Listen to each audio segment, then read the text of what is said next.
គ្រាដែលរូបបងដួលបងគ្មានសល់អ្វី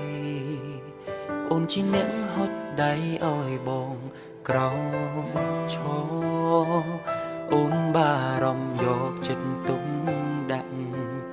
អូនធ្វើរឿងល្អល្អ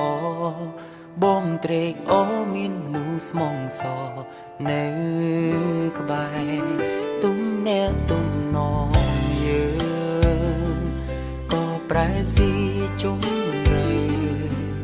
អារម្មណ៍បងក៏ក្តៅពេលមានអូនមើលថែអូនជាអ្នកបងរៀនបងអ្វីហៅថាស្នេហ៍មិនយល់ដែរសុខកើតរឿងចំបែងស្នេហាយើងក៏ឈានដើរមកដល់ផ្លូវកែងអ្នកទៅស្ដាំទៅឆ្វេងបែងចែកផ្លូវគ្នាដើរសំពីជុំវិញខ្លួនខត់ខាំងរាំងដំណើរផ្លូវត្រូវរួមគ្នាដើរសិតតែបនឡាហើយអ្វីយើងបែកគ្នាទាំងនៅស្រឡាញ់គ្នាអនុសាគ្រប់គ្រាមិនតន់លំទៅណាទោះរយៈពេលខ្លីតែមានន័យខ្លឹមសា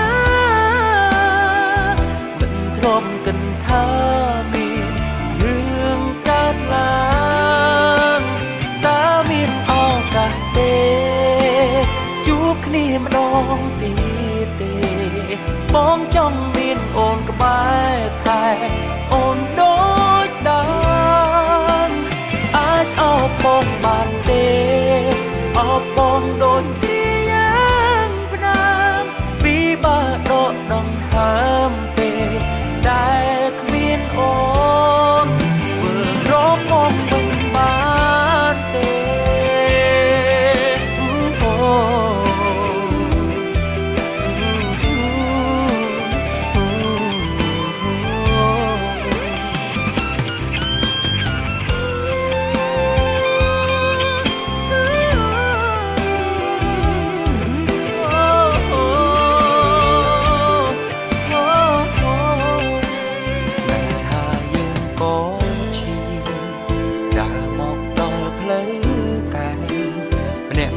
ស្ដាំទៅឆ្វេងបែងចែកផ្លូវគ្នាដើរសុំពីជុំវិញខ្លួនខត់ខាំងរាំងដំណើរផ្លូវត្រូវរួមគ្នាដើរសិនតែបនឡាហើយអ្វីយើងបែកគ្នាទាំងនៅស្រឡាញ់គ្នាអនុសាគ្រប់គ្រាតន់លុបទៅណាទោះរយៈពេលខ្លីតែមានន័យខ្លឹមសារមិនទ្រាំគិតថាមានរឿងកើតឡើងតើមានឱកាសទេជួបគ្នាម្ដងទៀតទេបងចង់មានអូនក្បែរតែអូនដូចដើមអាចអោបបងបានទេអោបបងដូច